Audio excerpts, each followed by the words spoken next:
pod. Thank you. Are we kidding?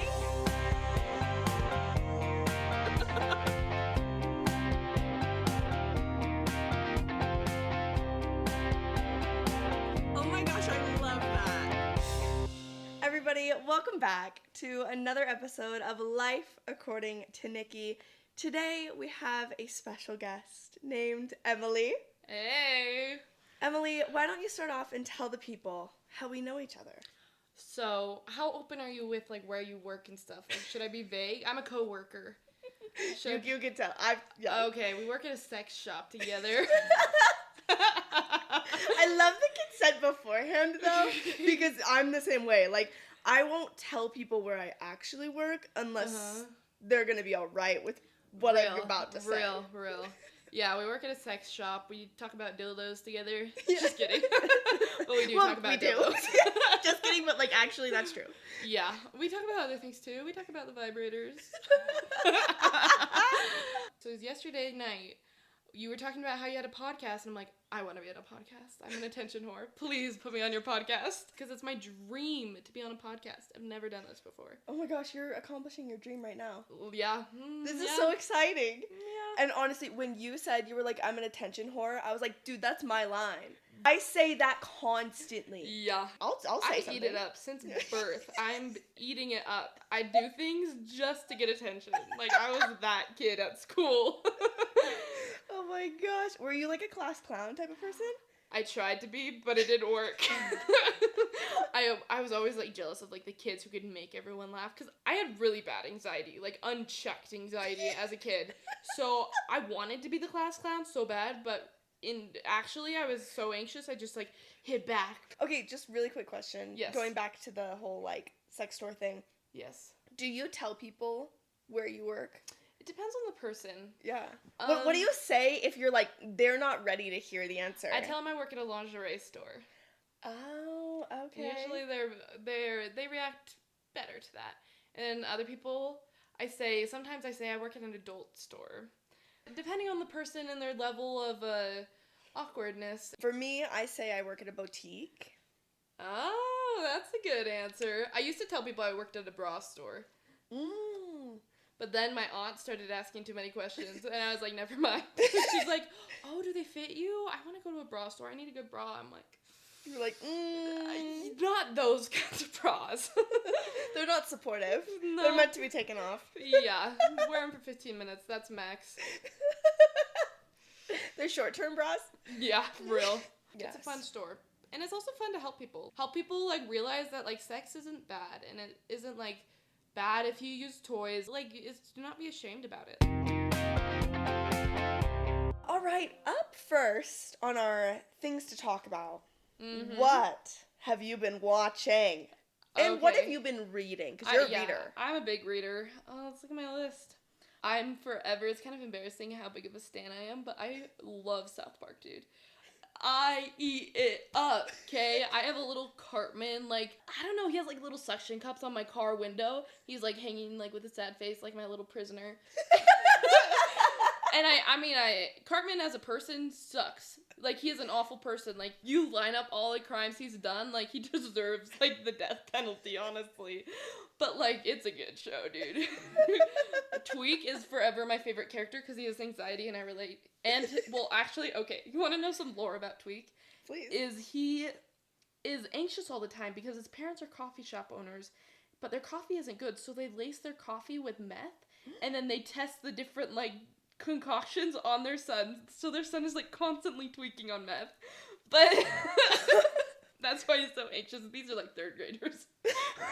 What? Yeah. Do you know what yaoi is? No. Never mind. Okay, but it's basically like, okay, I could go on about South Park, dude. It's, like, actually so bad how much I watch it.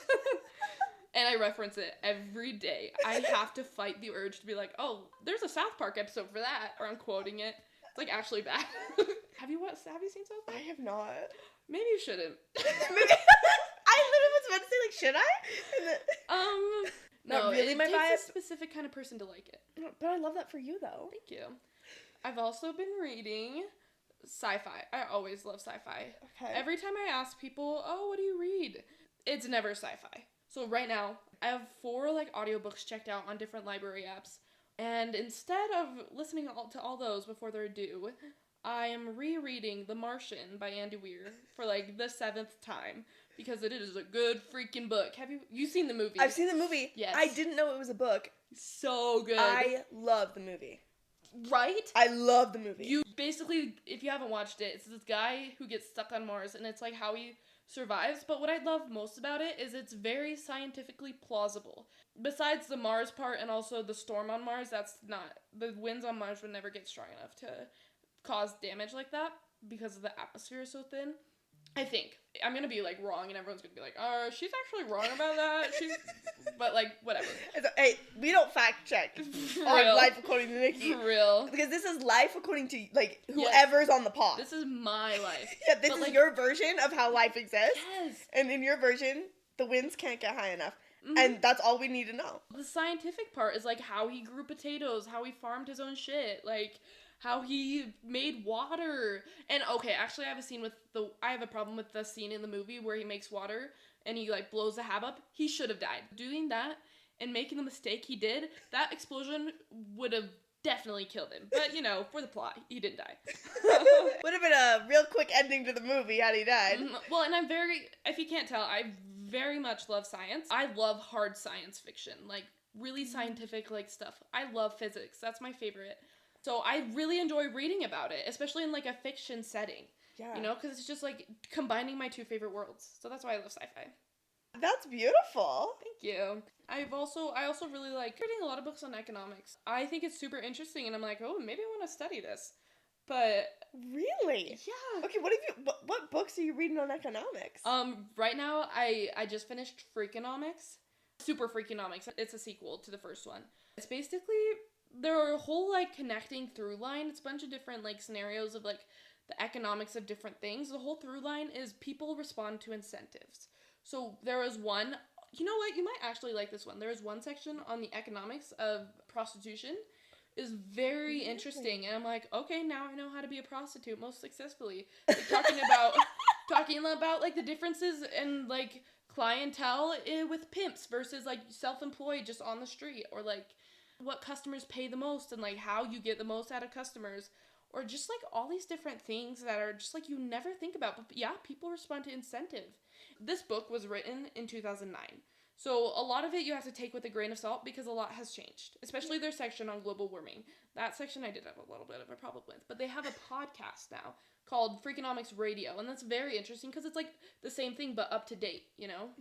Fascinating. Yeah. Okay, so you like to learn. Oh, yeah. When you're reading, even fiction, yeah, you're learning. Oh, yeah.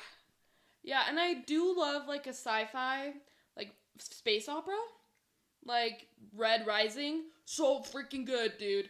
The Will of the Many. That's a newer book. I finished. 5 out of 5 stars. What is space opera? Traveling between planets, like Star Trek and Star Wars. Those are space operas. Dramatic events. The twists and turns of, like, an opera almost. But, like, space. I'm learning so many things already. You're welcome. Sorry, yeah. I'm not even letting you respond. I'm just like, I love all this stuff. Hey, I get to run my mouth constantly on this. Yeah. This is why I have guests on. Is so that this is why is so that my audience can get some other perspective. You need to learn, yeah. And all the things that, like, you're into, I'm not. So they're not hearing it from me. That's fair. One last thing. What's something that you hate? This is an unpopular opinion. Have you seen the, like, kind of, like, suspense horror movie, The Village? No. I'm not a horror girl, but I'm sure a lot of my audience will. Yes, The Village. It's basically recap, if no spoilers, but, like, it's an Amish village secluded in the woods. They're, like, in their own little space, and surrounding their commune is a forest, and they can't go into the forest because there's red demons, monsters that will kill them. I saw the trailer for this. Yeah, I watched it, and everyone raves over it, but I didn't like it. The ending, everyone's gonna be like, you just didn't think hard enough. I don't know. I like thinking, but that ending was not it for me. I wanted revenge. I wanted so much more, but it ended abruptly almost. Like, I was like, oh, I just need more. What's something you hate? Oh, I hate a lot of things. Thanks for asking. Let's see. Wait, is that the Bee movie on there? Yeah. Don't even talk to me, dude. The Bee movie is fire. I love the Bee Movie. I'm not personally a fan of the Bee Movie. But it's okay. I don't think we can personally be friends. Just I kidding. don't it's not something that I'm like actively hating. Like I'm not gonna tell people that I don't like the Bee Movie. Yeah. You know what I mean? Like if it comes up like right now, like sure, I'm gonna be like, yeah, not my type of movie. But like something I will like, market against is gonna be. Let me guess. Actually, never mind. Go on. I don't think I've talked about this one before. Insatiable. With Is that the one with Debbie Ryan? Yeah. So terrible. Hated. And her character's just so annoying. Yeah, everything about it. I didn't watch the whole thing. I couldn't because it was so bad. I watched it. I just watched people reviewing it. Yeah, it was garbage. But I haven't watched anything more recently that I haven't already talked about that I hated. You know what I mean? Yeah. So we'll just stick with the Bee Movie. The Bee Movie. The Bee Movie. I don't think I can trust you anymore. Just kidding. No, I'm so sorry. But I don't feel like passionately about That's it. True. It's That's just like true. I can see why people wouldn't like it. But the plot line that the bee got married to a woman and that she left her fiance for, and then they sue the human race for stealing the bee's honey, and then they get the honey back, and then they do nothing all day, and then the world almost dies. Like, that's insane, dude. Mostly the part where a woman leaves her fiance for a bee. But honestly, you know, I could see women leaving men for a lot of reasons. That's you know? true. Like... And suing the human race, that part was pretty good. Anything else in this section? No. Going good? Pretty good. Okay, it is now time to move on to our main topic, which is... How mentally ill I am. Just kidding. More specifically... your OCD diagnosis. Yeah. Obsessive compulsive disorder. And also your current treatment. Okay, so starting off, I feel like in general, like most people like hear OCD and they like associate that with something. But I want to know, what are your specific obsessions and compulsions, and then what triggers them? Okay, good question. Here, I'm going to pull out my exposure sheet. All my specific obsessions in one piece of paper. Some of my biggest obsessions are going to be driving. And it changes. It ebbs and flows. I've had OCD since as long as I can remember. I wasn't diagnosed till I was 14. But, like, I've had it since, like, 6, 7. I was an anxious kid. They come and go. Like, sometimes you just grow out of an obsession. You know, like, there's a couple I used to be obsessed with, like, time. Well, more like I would be obsessed with my teachers being mad at me and not going to school and not graduating. And so I was like, I can't be late for school. And I'm like a second grader. And I'm like, I can't be late for school. And so then I'm like, okay, well, in order to not be late for school, I have to get up at a certain time so I can have time to get ready. And so to be able to get up at a certain time, I have to get enough sleep. So I made myself go to bed at 8 o'clock every single night. Like, I would freak out and have a panic attack if I wasn't in bed by 8. And that's, like, kind of early. I was crazy obsessed. Like, my parents were, like, did not know what was, like, going on. Because then we would be, like, in the middle of, like, family night. We'd be doing something. Because it's 8 o'clock. And so we'd be in the middle of something, and I'd get up and go to bed. And I would be very sad because I didn't want to leave. But I felt like I had to. Or else something super bad was going to happen. And so, like, my mom, when we were little, she used to read books to us. Me and my 4 sisters. And it was, like, super fun, and I loved it. But sometimes if we ran past 8, I'd just get up in the middle of it and go to sleep. And I'd be crying myself to sleep because I wanted to read the book, but I had to be in bed. Like, it was, like, so hard as a kid. Right now, my obsessions, biggest one is probably driving and, like, getting into a car crash. Existential, like, OCD, and this is also just anxiety in general. Like, I have a hard time making, like, statements like, I will have friends. I will graduate college. I will get a job in the future. I will get married. Because I just get so anxious because I can't know. Because OCD loves certainty. And you're never going to be certain. Like, you can't be certain about anything. And so, like, just, like, making those statements that I can't be certain about, I don't know, it causes so much anxiety. Because I don't know what will happen in the future. And that scares me so much.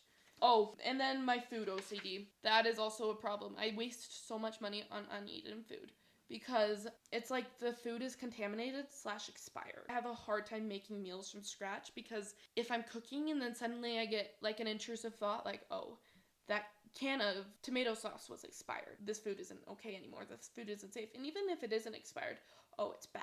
It's contaminated. You know, my OCD just tells me it's contaminated, and it just feels so real. And so I end up not eating it. So I make a big pot of whatever I made, and I like can't eat it because I'm like, it's bad food. I have a really hard time eating food from other people, from their house, or food that they just made, especially opened like packages from their house. Like that is so hard for me because I like don't know where it's been. I don't know how long ago they bought it. So yeah, that's one thing I'm working on. Wow. Yeah. Oh my gosh. Okay, I have so many questions. Oh yeah, so perfect. What are your questions? So I'm hearing a little bit of like how this impacts your life. Mm-hmm. But what does it feel like on a daily basis? Like this, just from those 3 things alone, the driving, the food, and existential dread. Yes, that feels like all day, every day that you must be dealing with this. Yeah, and right now, I mean, that's not even like, that's just the tip of the iceberg. Right now I have 18 exposures, so like 18 different fears that are like big enough to need exposures. Like that's not even the tip of the iceberg, you know? Daily, it used to be a lot worse because I'm in treatment now. It's getting better. But it used to be so bad. Like, when I was at my worst, constant intrusive thoughts, always doing obsessions. I would skip school because of, like, I had to do my compulsions. This is the funniest thing about OCD. One of the funniest things is OCD is the one disorder that will try to convince you that you don't actually have it. Like, that is one of my fears, is that I don't actually have OCD and I'm faking it. And, like, I'm a terrible person because I'm faking my OCD and I'm, like, wasting everyone's time. And that's a sign of OCD, you know? And so, like, when I was in high school, I would skip school to spend hours researching OCD symptoms just to make sure and check that I had the symptoms and I wasn't faking it. Like, at my worst, it was, like, compulsions 24/7. And what do the compulsions look like? So my most common compulsions, and a lot of these, like, people don't realize that they're compulsions because they're not the classic like flipping the light switch or something over and over again, or washing your hands. So mine are probably, most of them are going to be ruminating, which is like thinking about it over and over again, almost like mental checking, going over an event in my head. Like, let's say I can't remember if I locked my car. I'm like going over and like ruminating on it. Wait, I think I locked my car. I'm pretty sure. Like, you know, I keep on thinking about it, you know, just to make sure. And that makes it worse. And then checking, that one's a big one. That's like one of my worst ones, is checking. Like and that's more like going back to making sure the lock is locked. I keep going back to my door just to make sure it's locked. Or my car, like checking to make sure my car is locked over and over again. Like once, it's like, that's reasonable. That's something normal. But like doing it over and over again, like that's when it becomes a problem. And so that's another thing I struggle with.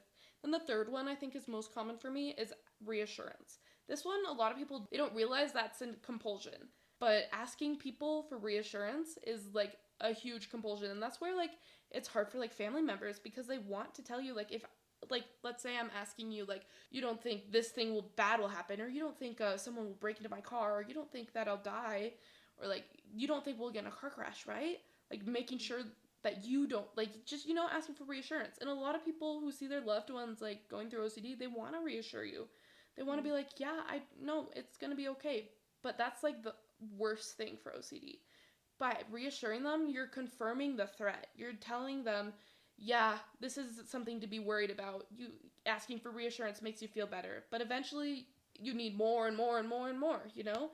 And so loved ones are supposed to, or other people, when you ask for reassurance, they're supposed to be like, I don't know, maybe.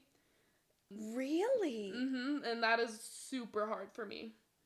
So it's hard for you to, like, accept that as an answer. Yes, but that's the thing you're supposed to do, because it helps you live uncertain, you know? Helps you be okay, because you don't know, and you'll never know. But it's helping you be okay with that, and that's, like, really the whole point of treatment, honestly. Wow. I just learned so much then. Well, you want to know a funny story? So at work, when I started my new job, another one of my fears is getting fired. Like, my boss secretly hates me and she's gonna fire me, you know? Yeah. And so at work, I can't remember what I did. I did something, and I was like, suddenly I started asking everyone, like, you don't think she'll be mad about that? You don't think she'll, like, fire us over that, right? And you know what they said? They're like, I don't know. And that was unintentionally the right thing to say. And it was like, no! But thwarted. But You're like seeking the validation. yeah, and like the I'm a reassurance. little naughty sometimes. I'm going and seeking reassurance, even though I know I'm not supposed to. Okay, this is good to know though, because the next time you ask me a question, Oh shit! Now you know. Now I know. I'm gonna be like, who's to say? Oh, yep, and that's the right thing. Sucks for me though. But yeah. Oh my gosh. Okay. Next question for you. I'm curious, how much did you know about OCD before this? I feel like I want to say more than the average person, but only because I'm really into Elise Myers, who has OCD. Who's that? She's a YouTube, TikTok person. Okay. So I'm really into her. I'm also into Caroline Cladonis. She's Instagram. She's a TikToker, but since I'm not on TikTok, like she's this actress. She makes these videos. I'm obsessed with her. I watch her videos so much. Yeah. And she actually has a sci-fi series I'll show you later. Yes, please. But she just makes these like funny videos in her house, like making fun of like medical dramas and like different things. And then she has a YouTube channel. Everything that she produces, I'm in love with. And anyways, she has OCD as well. But her and Elise have different types of OCD. Oh yeah, there's so many. Anything can turn into an OCD obsession. There's also this author that I follow. She just barely wrote a book, and I really want to read it. It's called How to Hide in Plain Sight. You should read this and then tell me, because she has OCD and she wrote the main character of her book to have OCD. Interesting. So I really am interested to see. Yeah, send that to me. Anyways, I'm also obsessed with her channel because she married a guy from, I think it's Sweden, and they're like really cute and adorable. And she's American. And anyways, she just like talks about, you know, some of her obsessions and some of like how OCD affects her life, and then like how her husband is like so sweet. Yeah. Anyways, so I follow like multiple people. So that's why I feel like I know a little bit more, just because I'm like, that's opened my eyes. Some people think it's the clean, because that's like the most common thing you see in media is like washing your hands and being a germaphobe. Yeah. Some people know a little more, like just like flipping the lights and like doing rituals. But honestly, yeah, I'd say you probably know a little more. The one that I was exposed to really young, Monk. Have you ever seen the show Monk? Okay, yeah. I haven't seen it, but I've heard of it because I told my friends I had OCD, and they're like, "Oh, like Monk." It's because of that I like know that it's not all the same. You know what I mean? Like that's what most people would probably think of when they think of OCD. Yeah. Is Monk? You know, the hand washing, the germaphobe, the everything you just talked about. Yeah, and you know what? OCD I think is most common, especially in Utah, is religious OCD. Is scrupulosity. That's what they call it. Any high demand religion like will breed scrupulosity. The rituals, the fears, but around religion. So, like, I used to have it when I was in middle school. I had to pray to God every night, and I'd freak out if, like, I would, like, throw tantrums, honestly. Like, it was so anxiety-inducing if I didn't do my prayers to God, but it wasn't, like, a real prayer. It was this mantra just repeated over and over again until it felt right. And that's another thing. Feels right, OCD. Oh, that stuff sucks. I wonder... Okay, this is just me literally just thinking out loud. Yeah. Because we don't have written prayers in, like, LDS religion, but, like, Catholics, I wonder how often, like, these written prayers, these... Oh, definitely. I can definitely see that being the compulsion. Because mine was just, "Dear Heavenly Father, please let us be safe and feel safe." Or, "Please let me be safe and feel safe. And be safe and feel safe." And just repeat it over and over again until it felt right. And sometimes it would go on for, like a long time. Or else I'd die in my sleep, or something bad would happen, or our house would catch on fire or something. Oh my gosh. And yeah, it was stressful. Dude, were your parents like stressed out? Yeah, I was like, they're like, what the fuck is wrong with our kid? Well, and so they first took me to a therapist when I was like 8. And they didn't realize I had OCD, because a lot of therapists aren't trained to recognize it compared to normal anxiety. They just thought it was just anxiety, right? And it is an anxiety disorder, but you treat them so differently. Anxiety, you're going to use CBT, cognitive behavioral therapy, but CBT for OCD will make it worse sometimes. And that's why you do the exposure therapy for OCD. I went to therapy then, and my parents, and then I kind of like aged, like I grew out of a lot of it, and then it came back really bad during COVID. And that's when I saw a psychiatrist, and I was diagnosed, and I'm on meds now, thank God. If I'm, like, off my meds for, like, a week, I want to kill myself. Like, it is so bad, dude. Do not take away my meds. This, I feel like, is a good segue into what you do for exposure therapy. Oh, yeah, yeah. Talk me through this. Okay, First yeah. off, just the wording, exposure therapy. Can I say really quick? Yes. So I have trypophobia. What is that? It is the fear of, like, certain images. I'm, like, getting clammy just thinking about it. Like, explaining it's kind of hard for me because I am so, like, I'm going to start gagging. But let me try and get through this. So it is the fear of certain textures and, like, like, if you could see my body language right now. Yeah, yeah. Oh, I'm like, I literally instantly get goosebumps. So a lot of people associate it, like, if you've heard of trypophobia, a lot of people know it as holes. I've seen those pictures. Those freak me out. So a lot of people know it by, like, that. Mine is a lot broader than that. So it's kind of like the OCD being, like, only hand washing. Yeah. Trypophobia, a lot of times people only associate it with that. Whereas mine is a lot of different textures, a lot of different, and it's mostly image based, but it can also be auditory as well. So if someone, like, is describing something to me, that and it produces an image in my head that is, like, disturbing in any way or anything like that, like, I'll start, like, gagging, or I'll throw up, or, like, you can see right now, like, I'm, like, freaking out just, like, talking about it. I'm telling you, the best way you could stop that is exposure therapy. So I was literally about to say, that's why I bring this up, is when one time my friends were looking it up, they were trying to be funny and, like, look up images and stuff to, like, show to me, and I obviously didn't know that this is what they were doing, and once they showed me the image and I started crying, I'm literally, like, 22 years old at the time, right? Like, and they were like, oh, because these were, like, newer friends that I was talking to, and I was like, no, I have, like, a problem, like, I have a phobia. Yeah. And so they were, like, showing it to me, and I mean, I was, like, laughing at the same time, but I was, like, crying as well, because it's funny. They sound the same. It's funny that, like, I have this reaction, but it's also, like, so real in my body. Yeah. And they were reading this, like, Wikipedia page about it, and they were like, the best course of action is exposure therapy. Oh, for any phobia, yes. And I literally thought to myself, I was like, even the thought of it right now, like, I'm getting emotional, because I'm like, I could never do that. And that's what a lot of people think at the beginning of therapy. Like, that would be way too much. Some of the things that I do now, if I thought of doing it, like, a year ago, I would cry. My heart is, like, racing, sorry, just talking about that. I'm like, oh my gosh, my phobia. So, okay, but on to you. So for those who don't know, so the technical term for exposure therapy is ERP, Exposure Response Prevention.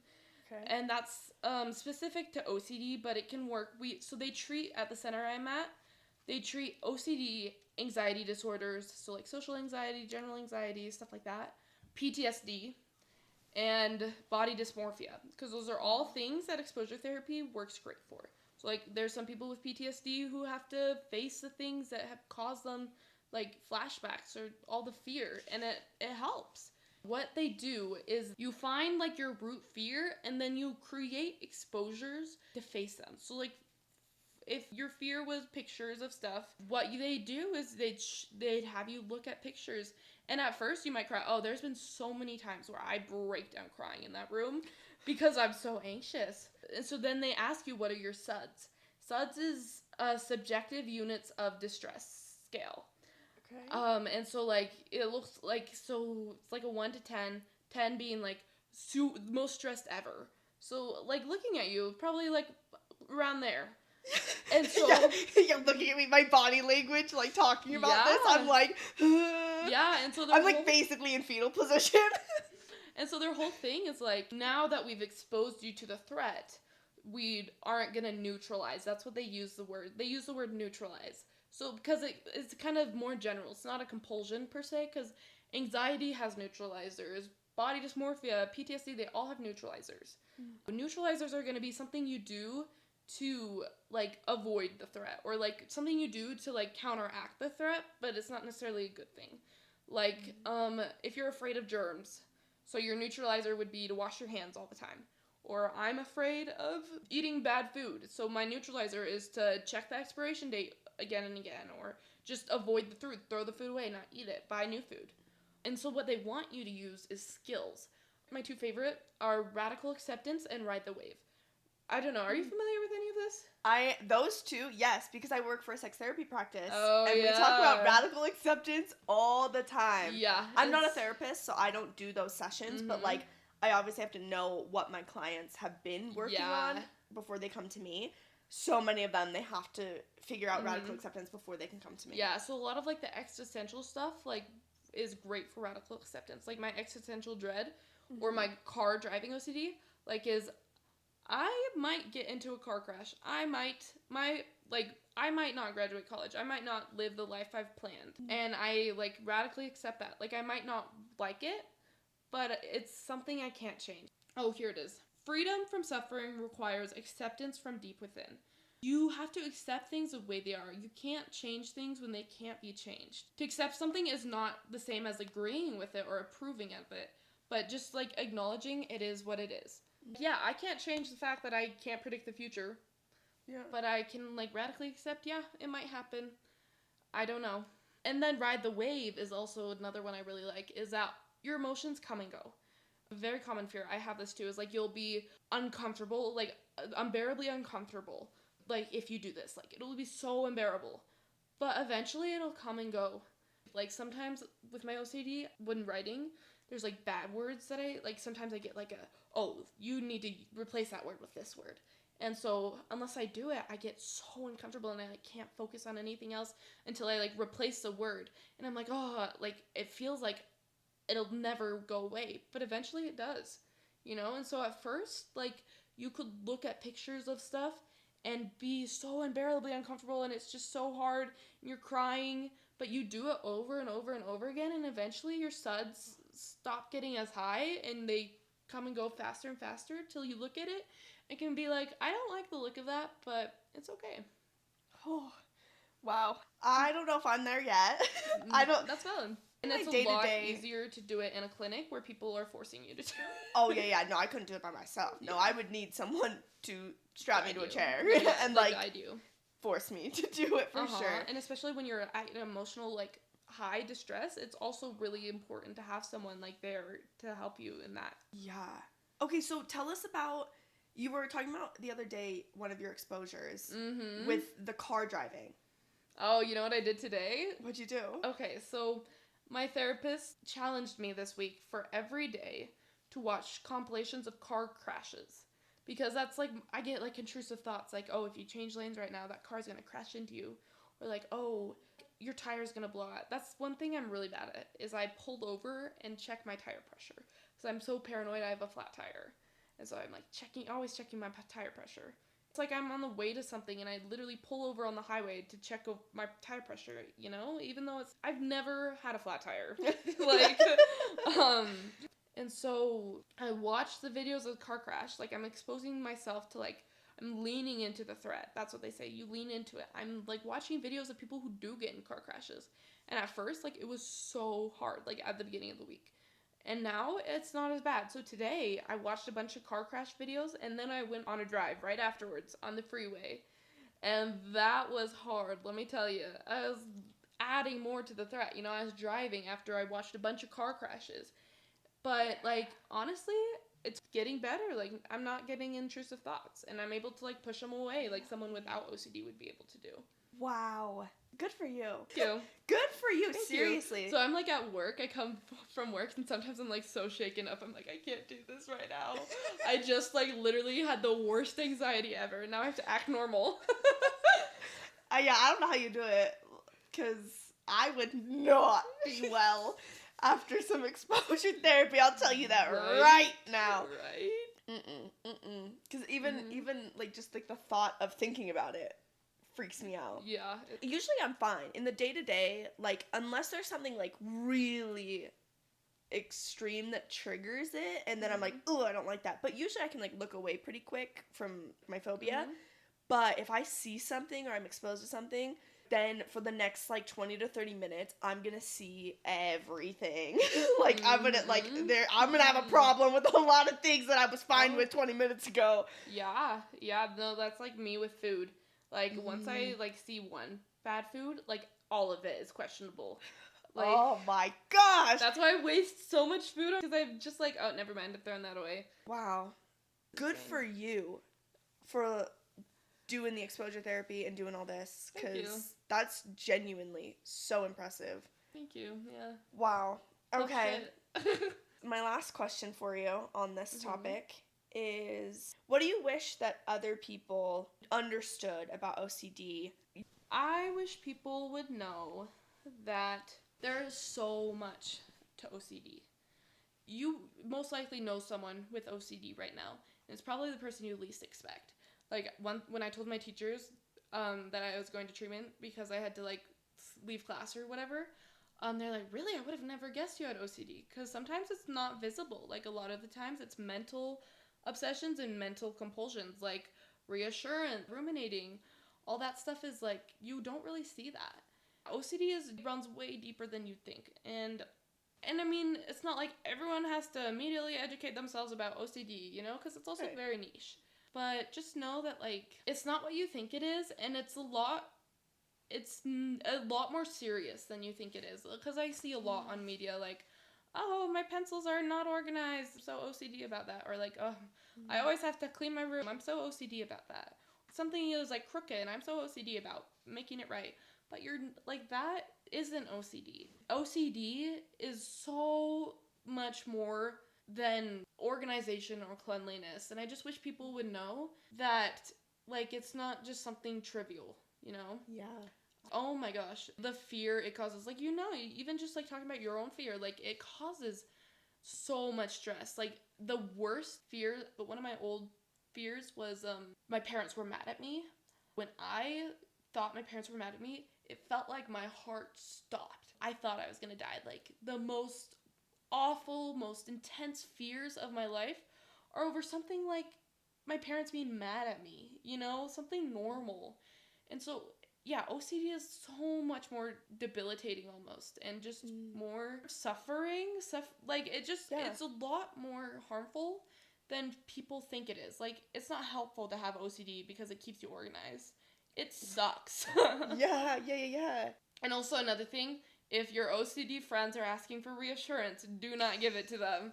It sucks. That's a really good piece of advice. Like, honestly, I think that's going to be one of my number one takeaways from this. Yeah. No, like, it sucks, especially for the person with OCD, and it can suck for the support, because you don't like seeing the people you love in these states of distress. But it's going to be the most effective in the long run, because kind of like drugs, eventually your tolerance will grow and grow, and you'll have to get more and more for it to be effective. So, like, asking for reassurance for more and more people, or more constantly. Like, I was constantly asking my parents, I'm like, you're not mad at me, are you? Or, are you mad at me? Are you mad at me? At least, like, 10, 20 times a day, you know? Really? And so, once I had to stop, and I had to be like, maybe they are. And just, like, tell your, like, friends, like, I don't know, maybe. We don't know, and that's okay. Live uncertain, and it sucks. That's just how it is. Radically accept that uncertainty. That's, like, their motto, is live uncertain. Why do I, like, low-key love that? Live uncertain. You know, so actually I've been thinking a lot for when I graduate. They call it graduation when you leave the program. Actually, they recently changed it to next step acknowledgement. Psh, it's graduating. I want to get a tattoo. I'm trying to decide. I either want give yourself a reason, because I also have depression. I've struggled with, like, suicidal thoughts, like, that kind of stuff. Yeah. And there's a Noah Kahn song, Call Your Mom. One of the lines is give yourself a reason, like a reason to live. And that just resonates so hard with me. And I think that would be super meaningful for me. And, like, I think it would be a good tattoo. So either give yourself a reason or live uncertain. Oh, those are good ones. Right? I'm like, those would be tattoos I'd be okay with for the rest of my life. Oh, I love that. Thank you so much for being willing to share that. I know I learned a lot just I was going to say, I hope it wasn't, like, too much information all at once, or, like, boring. No. If anything, I feel like we could have you on for another pod, which we will. Oh, yeah. I'm an attention whore. Because we were talking yesterday when we were talking about, like, what we should talk about, you know, OCD or depression. And I was like, you know what, let's keep it to one topic, because I'm already going to have to cut a lot. Yeah, there's so much. But I would love to have you back on, and I really want other people as well to like open up this conversation. I mean, it's being talked about in the world right now, which I love, mental health. And personally, it's not something that I struggle with. So I want to learn. I want to understand. Yeah, it's not really something. And it's so, like, you can be sympathetic for people with mental health, but you don't really get it until you've been through it. I remember being so judgmental of people who said they had depression or suicide before I realized I also had it. And then once you, like, go through it, you're like, oh, like, you just see it in a whole new light.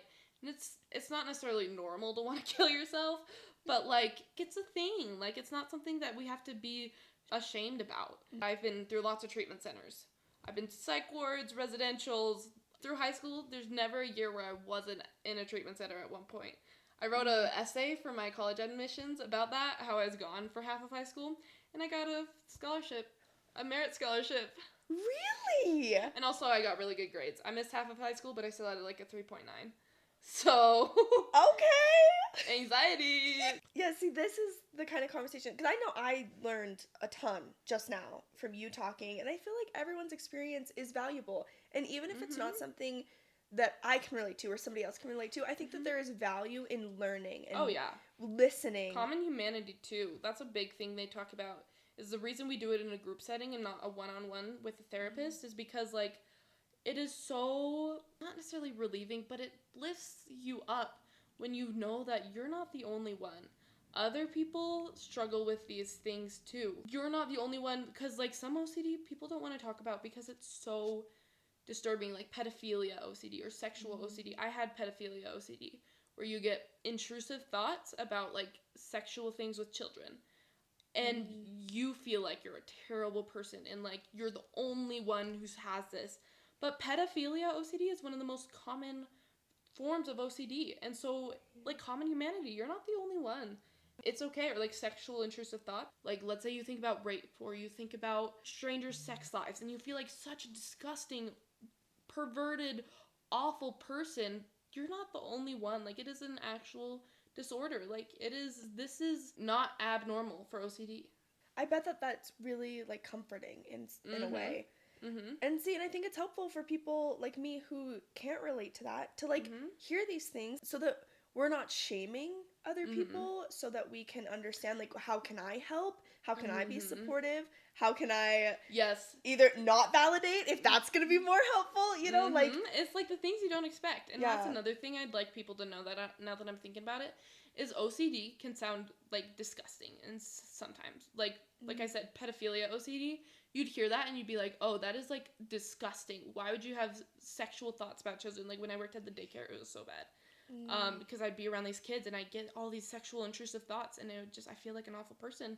And OCD isn't always, like, cute or sensible, you know? Like, OCD can be really awful and disturbing sometimes. And to not judge harm OCD, they think they're gonna, like, if you're in the same room as a knife, you're so terrified because you think you're gonna stab someone. People who have these thoughts are probably the least likely people to actually do it. Like, people who have pedophilia OCD are probably the least likely to actually touch a child. And so it's just, like, not shaming people for their intrusive thoughts, too. Your intrusive thoughts don't define you. And you shouldn't judge people based on them because you can't control them. That's what OCD is all about, trying to control your intrusive thoughts. But it just shows you can't, you know? Just, not shaming people. Yeah. Oh, snaps to that.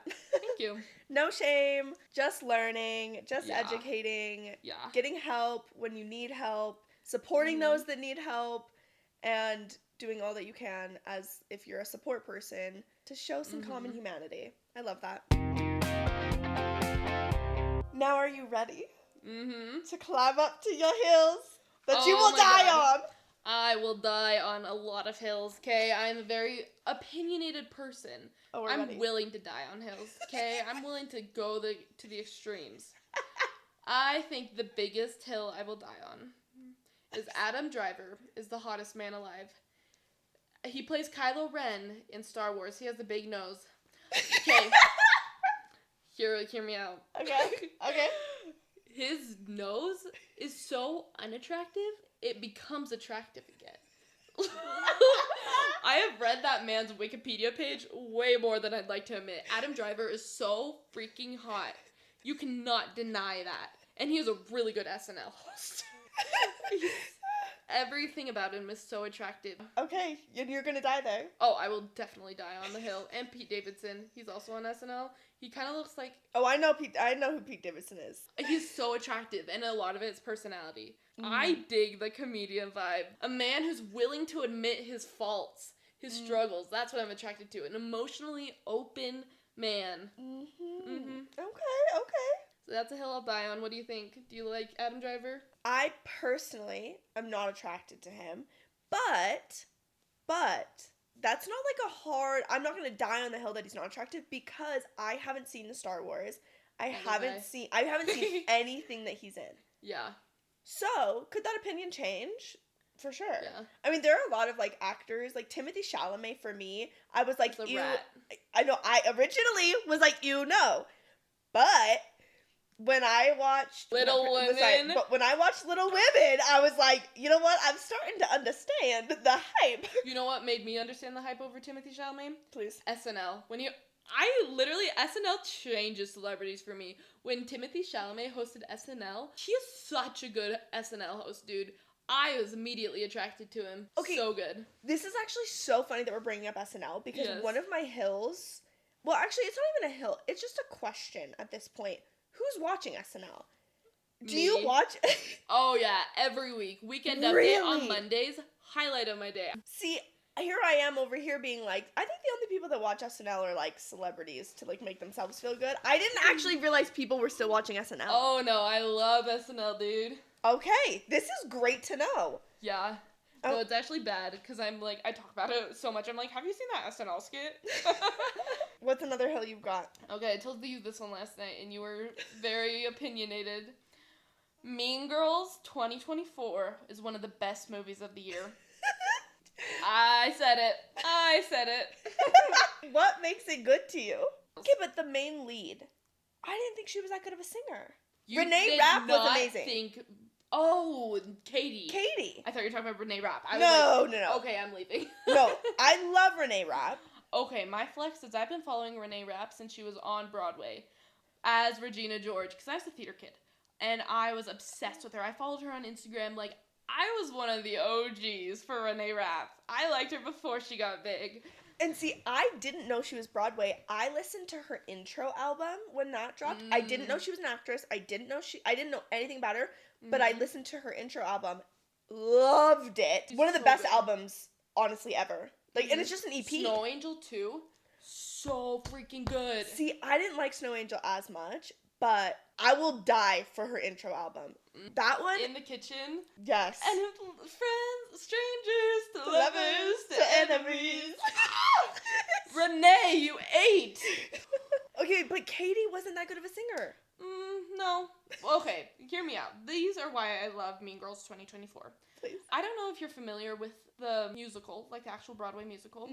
A lot of people disliked it because of the Broadway musical and how it wasn't that true to the musical. A lot of the songs, they, like, changed the vibe, like, especially Stupid with Love. It was, like, more upbeat, but I like the changes. I think it's fun. It has a new take. You know, like, overall, it was very enjoyable. And Katie, she might not have been a good singer, but it was a good movie, dude. It was enjoyable. Yeah. And I think that's what's important. It is so good. And a lot of people hated the costume. They were like, it looks like it's from Shein. Okay, and you shop at Shein. Get a life. Renee Rapp makes it okay? She rocks anything. And the other people are okay, too.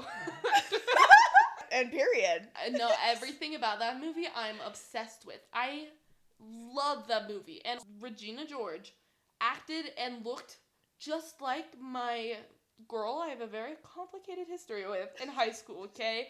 At first, I had a big, fat, massive crush on her. Okay. And I would still date her if she asked me today, but I also hate her guts.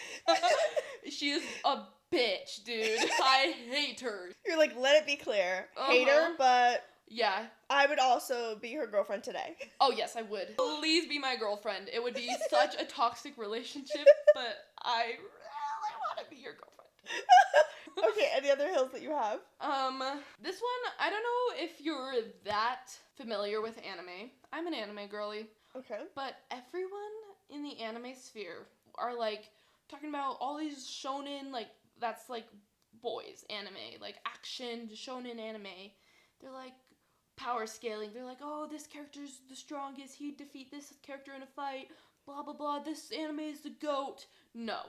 You know what shonen anime is the GOAT? Haikyu, okay? It's the anime about boys volleyball. Sounds like it's like, what? That's lame. What do they even do? They do volleyball, okay? And it's so freaking good. It's the manga with the best ending. My Hero Academia, you guys lost. You suffered with that manga ending. Jujutsu Kaisen, oh my god. The author hates you guys. Like, he hates the characters. He killed them all off. He made everyone miserable. Rip Gojo and a ghetto. But Haikyu, literally so good. Life lessons. I have Haikyu quotes, like, I think about every day because it makes me feel better. Like, I will read one to you now, but Haikyu is the GOAT. And anyone who thinks it's boring deserves jail time. Yeah, they deserve jail time. And I have so many hills I'll die on just within that show. Oh, here's one. He who climbs the ladder must begin at the bottom. Okay? Like, Hinata, the whole thing is Hinata is the main guy, and he's short, and he really wants to play volleyball, but he's so short, but he can jump really high. This sounds so stupid. But he also sucks at volleyball because he didn't have a volleyball team in his middle school, so he's on his own. So he joins high school. Hinata has to learn how to actually do volleyball and be good at it. And he sucks. He doesn't get invited to the training camp. So this is when he sneaks into a training camp he's not invited to and just shows up and he's like, I'm here. And they're like, you weren't invited, bro.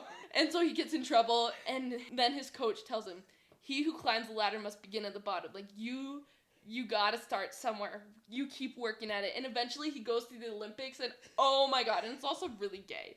So I like that too. Not canonically, but like, undertones are there, dude. Most gay people I've ever seen in one, like, anime is in Haikyu. Like, it's, like, actually unreal how gay some of these characters are. But, yeah, that show is the GOAT, and I had one more thing to say about it. Just everything about it. I could do a whole podcast thing. Like, a whole podcast itself on Haikyu, dude. I've been obsessed with it. I read fanfiction. You better believe I read the fanfiction for Haikyu. I said it, dude. Oh, shit. Our coworkers might listen to this, and they're gonna know all my dirty secrets. But, oh my god, I love Haikyu, and I would die for that show. I loved everything about that. This is something I'm very passionate about. I see the passion. I love the passion. That's why I do this segment, honest to goodness, because I am so passionate about the things that I love and the things that I hate. And I just love to see it from other people. Even if I have no clue what you're talking about, I don't care. Yeah. I love to see it. Oh, that's what I was going to say. Okay, another thing people hate about Haikyu is that it's just volleyball. Because I'll admit, Season 3 is one game. Like, the whole Season 3 is one game. Like, one volleyball game. The entire season. I'm not kidding. I believe you. It takes the entire season to get through one volleyball game. It was one of the best seasons. Season 4, Part 2, because it came out in 2 parts. Part 2, just one volleyball game. The entire, 10, 12 episodes. So freaking good. That is one of the best seasons out there. Like, they only do volleyball. I kid you not. Like, there's no, romance subplot. They literally only do volleyball. And that's what makes it so good. Yeah. It's so good. People hate on it, but they just don't get it. They just don't get it. I will argue with you on Twitter about Haikyu. I have a Haikyu fan account on Twitter, actually. It's actually, wait, let me. Oh, you got my chin quivering. When I laugh, really, really hard, my chin will quiver, and it looks it literally looks like I'm crying, because I am. I mean, tears are running down my face right now. That's funny. Oh, yeah, very. Emily, this was amazing. It's actually consumes every part of my life. The world deserves to hear my love. They absolutely do. You heard it here first, folks. I'm an ultra nerd. I loved everything about that. Thank you for sharing. I don't know if your audience even watches anime, like if those overlap. Oh, I am positive people do. Really? I'm 100% Why is that? because I have friends that I know that listen to this and that are into anime. And they're always trying to get me on that train. Okay, so somebody will understand. Absolutely. People will understand. You will find your people on this podcast. Like, everyone's welcome. Passions are welcome. There are anime listeners, 100%. Oh, that's good to know. And with that, we are going to end today's episode. Thank you all so much for listening. Please give me a rating. Give me a review. If you're on Apple Shameless plug. Yes, literally, please. If you're on Apple Podcasts, please leave me a written review. Do all the things, everybody, please, and thank you. We're going to have Emily sign us out. Thanks for listening to our thoughts on life, because this has been Life According to Nikki. Peace and blessings and all the good things. Mwah! Kisses for everyone.